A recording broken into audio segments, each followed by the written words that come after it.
Ladies and gentlemen, friends, good morning. When the fragrance of orchids permeates the air in June,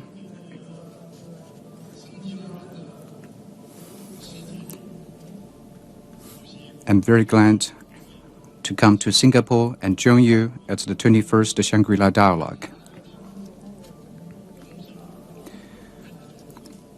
to discuss ways of promoting security cooperation and long-term peace and stability.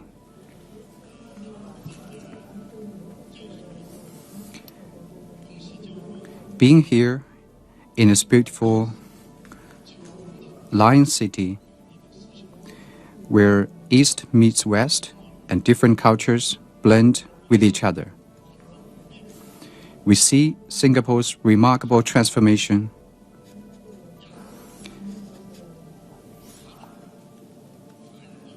which tells so much about the development and advances of the Asia-Pacific.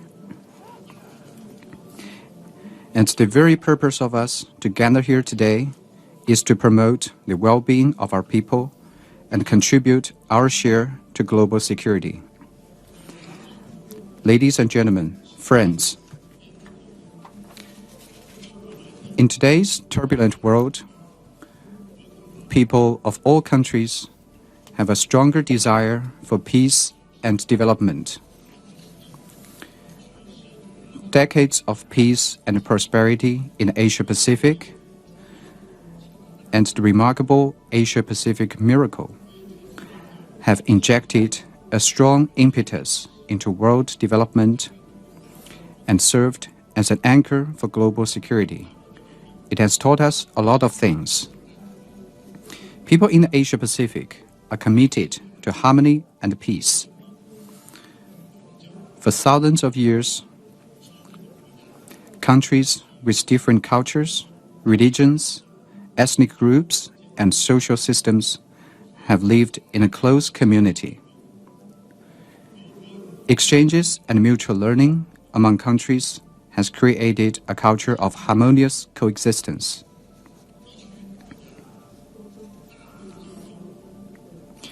In modern times, most countries in Asia-Pacific suffered from aggression and oppression committed by imperialism and colonialism.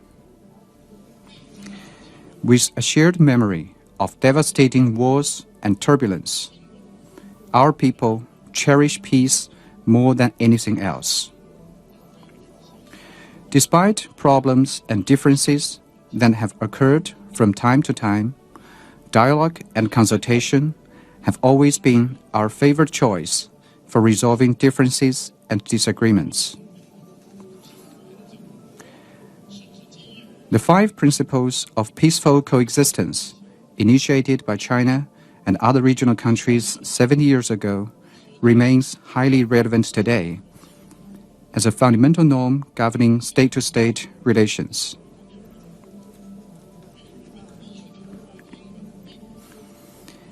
And safeguarding peace and stability in our region is an important mission for us militaries in Asia-Pacific countries. People in Asia-Pacific are independent and self-reliant. The majority of countries in our region gained independence only after going through hard struggles and making great sacrifices. Therefore, we place great value on independence.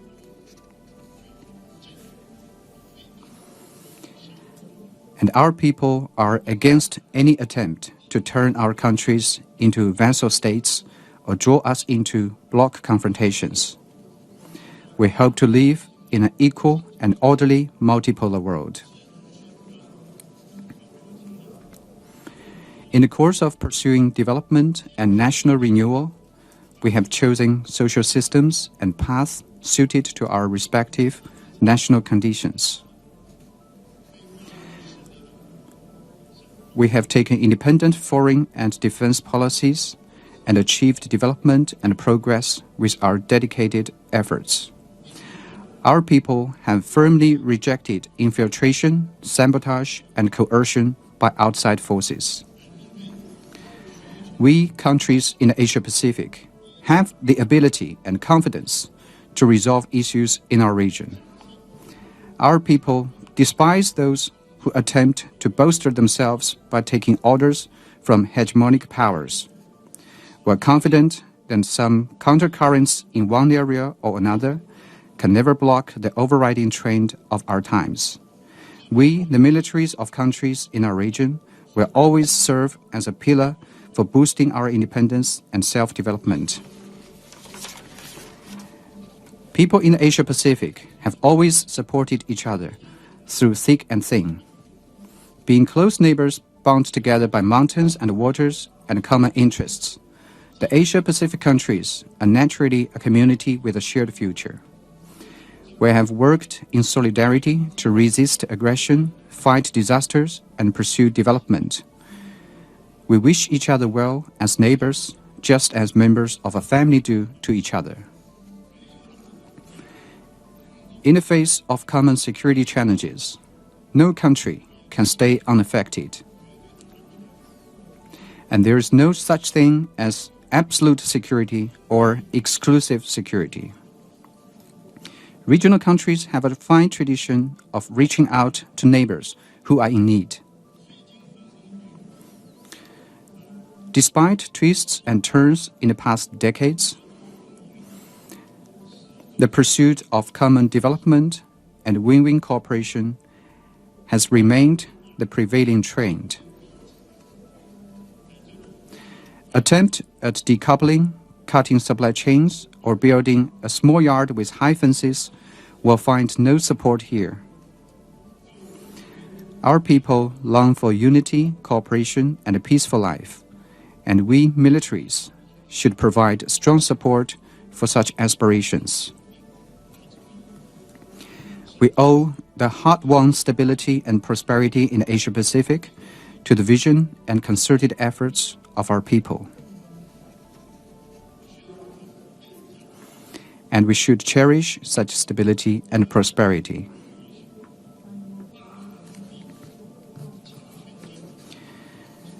We will not allow hegemonism and power politics to undermine the interests of the Asia-Pacific countries. We will not allow anyone to bring geopolitical conflicts or any war, whether hot or cold, to our region. We will not allow any country or any force to create conflict and chaos in our region. Ladies and gentlemen, friends, as we are reaching a crossroads in a world full of challenges,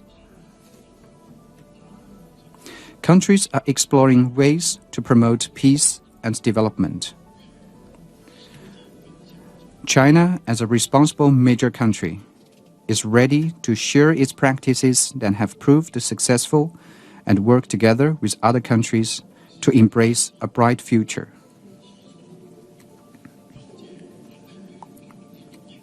President Xi Jinping has articulated the vision of building a community with a shared future for mankind, and he has put forward the Global Development Initiative, the Global Security Initiative, and the Global Civilization Initiative. His vision and initiatives echo the trend of history and respond to the longing of people around the world for a better life. China has always honored its statement with action.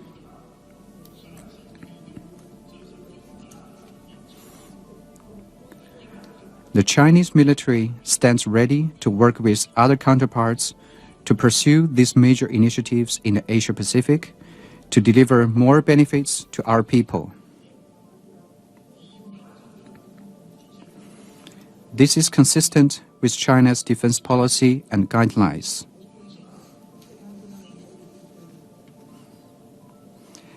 First, we value peace and harmony.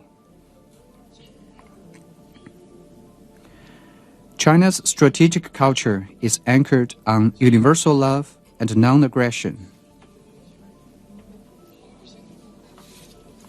Ever since the founding of the People's Republic of China more than 70 years ago, we have pursued a national defense policy that is defensive in nature. Peaceful development is an integral part of China's constitution and represents the commitment of the Chinese state. Since the launch of reform and opening up, China has cut the number of its military personnel by over 4 million. This is a solid step which honored our commitment of never seeking hegemony or expansion. China's nuclear policy is a highly stable, consistent, and predictable one. Despite once being subject to nuclear blackmail and threat, China is committed to a nuclear policy of no first use of nuclear weapons at any time and under any circumstances, and not using or threatening to use nuclear weapons against the non-nuclear weapon states or nuclear weapon-free zones unconditionally.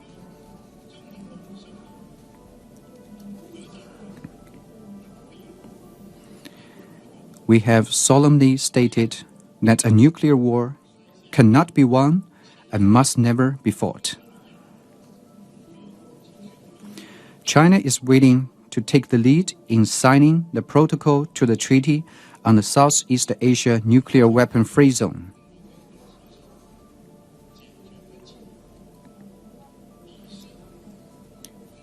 We advocate settlement of disputes through dialogue and consultation, and despise the law of the jungle. When addressing border and maritime disputes, we have never provoked incidents or easily resorted to the use of force. We have worked with ASEAN countries to implement the Declaration on the Conduct of Parties in the South China Sea, the DOC, and accelerate consultations on the Code of Conduct, the COC, in the South China Sea, and have maintained peace and tranquility in our region. Second, we are committed to pursuing common security. China champions a vision of common, comprehensive, cooperative, and sustainable security. Different countries have different security interests and goals, and there is no one sweeping solution to complex issues. What we need is solidarity. Seeking bloc confrontation can only exacerbate tension and provoke war and conflict.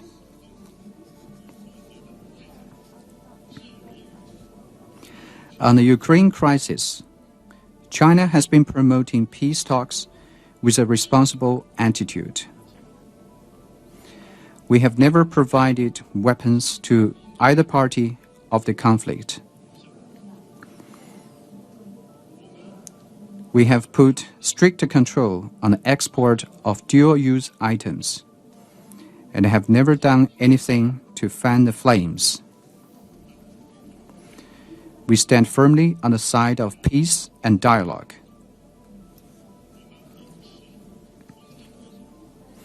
On the Palestinian-Israeli conflict, we adhere to a just and impartial position and work together with the international community to push for a ceasefire. On issues such as those concerning the Korean Peninsula, Afghanistan, and Myanmar, we have actively sought political settlement and thus played a constructive role. On international security issues, the Chinese military has actively shouldered more responsibilities by extensively participating in UN peacekeeping, vessel protection, counterterrorism, and rescue operations, thus providing a large number of public security goods. Regional countries has long been an indivisible one.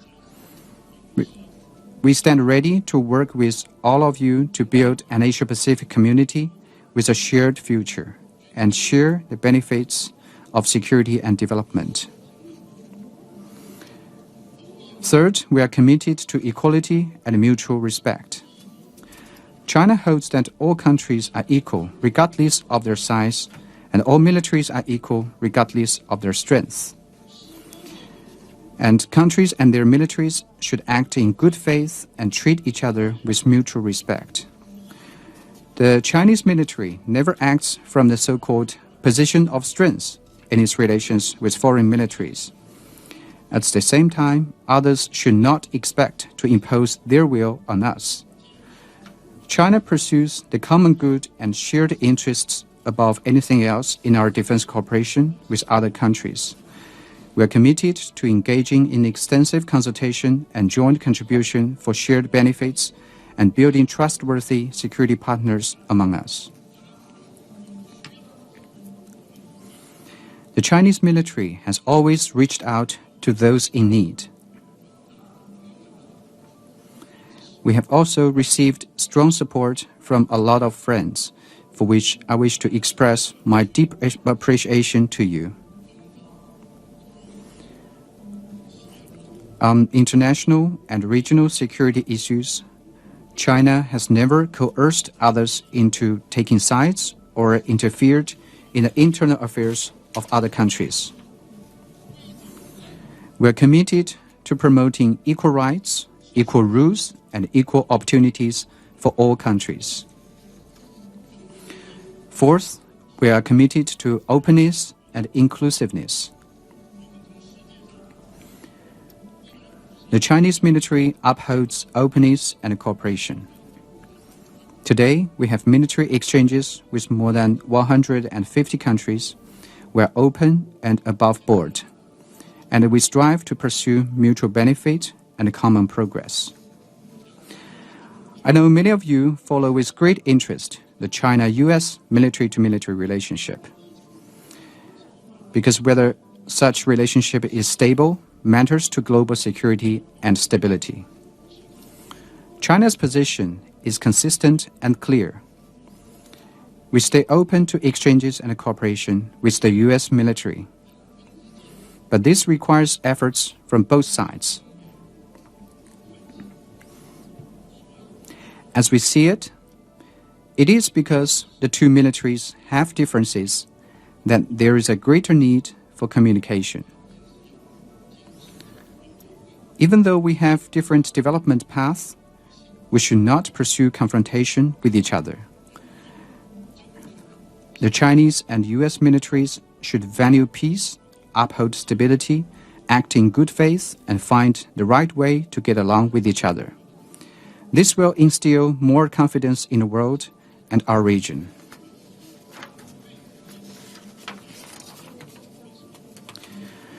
On multilateral security cooperation, China calls for inclusiveness, for peace, and opposes building exclusive military alliances. Various small circles targeting other countries cannot make our region safer and can only cause more attention.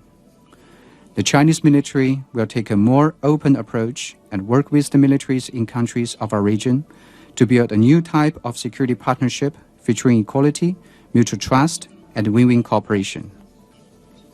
Fifth, we are committed to safeguarding our core interests. China always respects the legitimate concerns of other countries, and China's core interests are sacred and inviolable. To safeguard China's sovereignty and territorial integrity is the sacred mission of the Chinese military. The Taiwan question is at the core of China's core interests. And the One China principle has long become a universally recognized norm governing international relations. But what we are seeing now is that the DPP authorities in Taiwan are pursuing separation in an incremental way. They are bent on erasing the Chinese identity of Taiwan and severing social, historical, and cultural links across the Taiwan Strait. Those separatists recently made fanatical statements that show their betrayal of the Chinese nation and their ancestors. They will be nailed to the pillar of shame in history. At the same time, some external interfering forces keep hollowing out the One China principle with a salami slicing strategy. They have cooked up Taiwan-related legislations and continued to sell arms to Taiwan and have illegal official contacts with it. In fact, what they are doing is to embolden Taiwan independence separatists in an attempt to contain China with Taiwan. These malicious intentions are dragging Taiwan into a dangerous situation.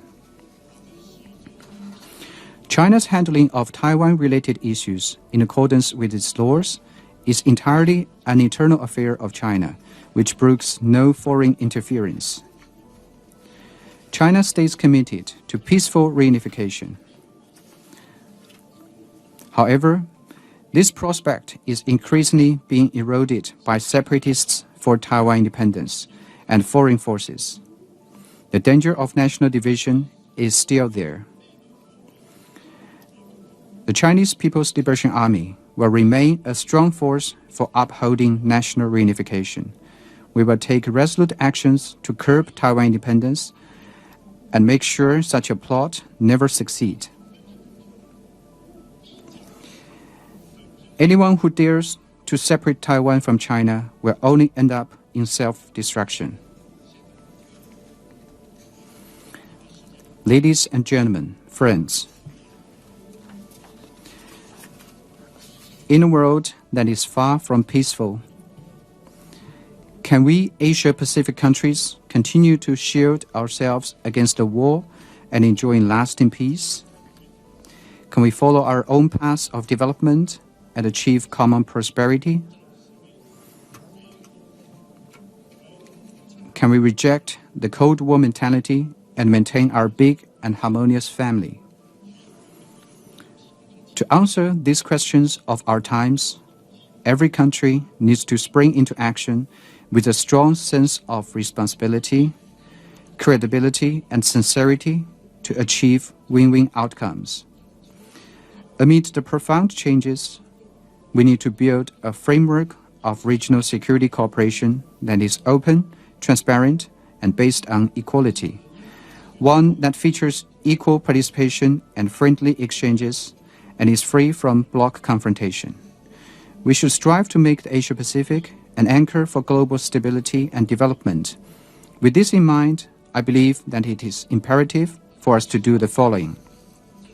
First, we should protect the legitimate security interests of all countries. One of the deep-rooted causes of the ongoing wars and conflicts is that the security concerns of some countries have long been ignored. What this tells us is that the security interests of all countries should be upheld and their legitimate concerns addressed. China supports countries in our region in pursuing strategic autonomy and keeping their security firmly in their own hands.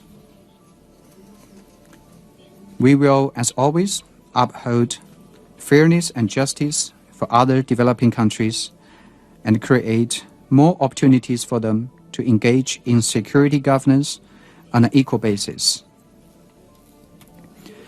China will endeavor to build the Beijing Xiangshan Forum, the China-Africa Peace and Security Forum, the Middle East Security Forum, and the China-Latin America and the Caribbean States Defense Forum into platforms for addressing the interests of different parties and enhancing security cooperation.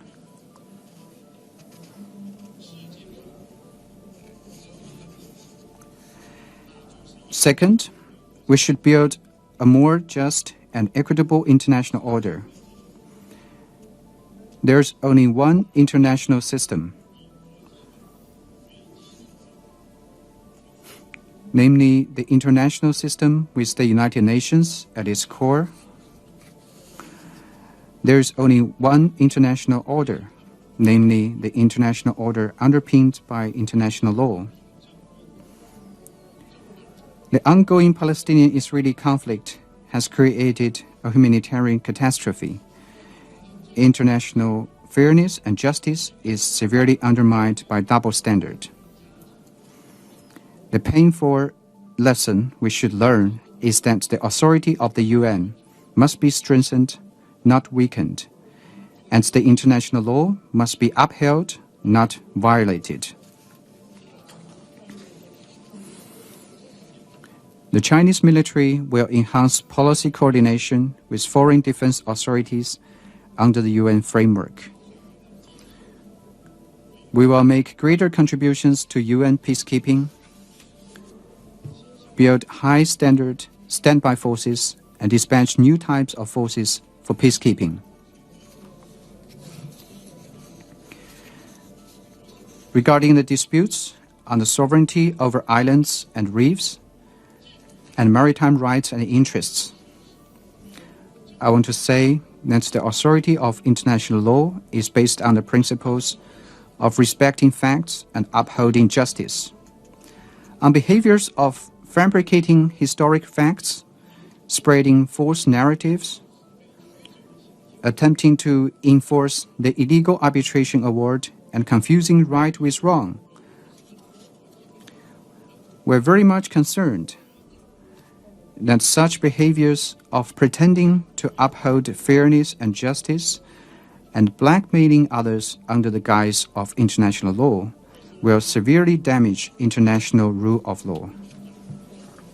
Third, we should give full play to regional security architecture.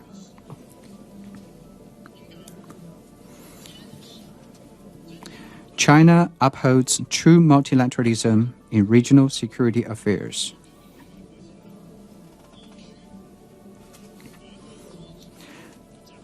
The ASEAN-centered architecture for regional security cooperation is widely recognized as a viable and effective one.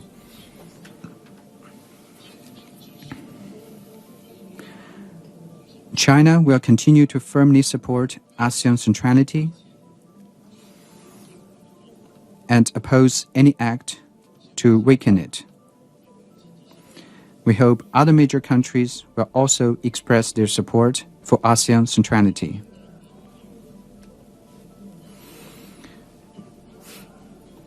The Chinese military will strengthen coordination with ASEAN on strategic planning in the defense field and deepen cooperation under the ADMM+. This will improve our capabilities to safeguard security in our region. Fourth, we should advance open and substantive defense cooperation. We should promote mutual benefit and win-win cooperation.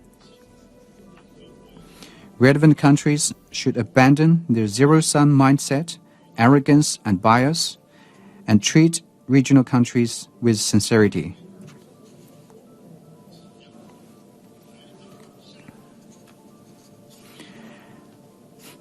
The Chinese military welcomes cooperation with the militaries of all other countries which have sincerity and goodwill towards us.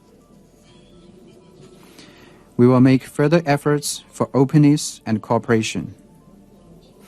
For countries with which we have engaged in cooperation, we will deepen and expand our cooperation with them on joint exercises and training, equipment and technology, and logistics support, so as to improve the performance of such cooperation. For our new cooperation partners, we are ready to start with areas such as military culture, disaster relief, and medical service, and advance our cooperation with them step by step. We have a well-established system of military education, and we are ready to provide greater support to other countries in personnel training and offer tailored courses to meet different needs. Through close personnel exchanges, we can enhance mutual understanding and strengthen our friendship. Fifth, we should set an example of maritime security cooperation. The ocean serves as a natural bond for promoting win-win cooperation among countries in our region. Peace at sea is vital for our region's prosperity. We should draw strength from our unique Asian wisdom to build consensus and seek common ground while shelving differences. We should not allow disputes or differences to stand in the way of development and cooperation. The Chinese military is ready to conduct more extensive maritime interactions and exchanges with the militaries of other countries to deepen mutual trust and cooperation. I know you have followed closely the South China Sea issue. Thanks to concerted efforts made by countries in the region, the South China Sea has seen overall stability. However, a certain country, emboldened by outside powers, have broken bilateral agreements and its own promises, made premeditated provocations, and created false scenario to mislead the public.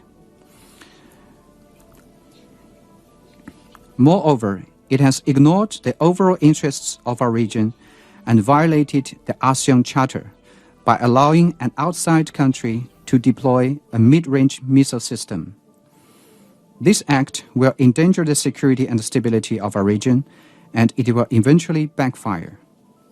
I'm sure that the international community is clear-eyed about this. China has exercised a great restraint in the face of such infringements and provocations. But there is a limit to our restraint. We hope this country could see where its true interests lie, return to the right track of dialogue and consultation, and work with other countries in the region to make the South China Sea a sea of peace, friendship, and cooperation. Six, we should strengthen security governance in emerging areas. Emerging areas should create new opportunities for promoting common development for mankind, rather than becoming a new ground of arms race. In the face of security and development challenges in emerging areas, countries should jointly respond to them early. And we should share the benefits created by new technologies. We should reject the behaviors of overstretching the concept of national security and preventing other countries' technology development by imposing technology blockade. Major countries should set an example in this regard. China stays committed to peace, development, inclusiveness, and shared governance. It will actively pursue the global initiative on data security and the global AI governance initiative.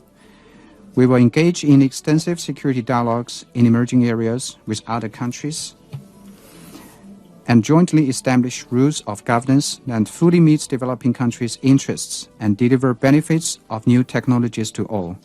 Ladies and gentlemen, the trend of our times towards peace and development is surging ahead and unstoppable. The Chinese military stands ready to work with the militaries around the world to deepen security cooperation and make greater contributions to boost common prosperity and enduring peace in the Asia-Pacific. Thank you.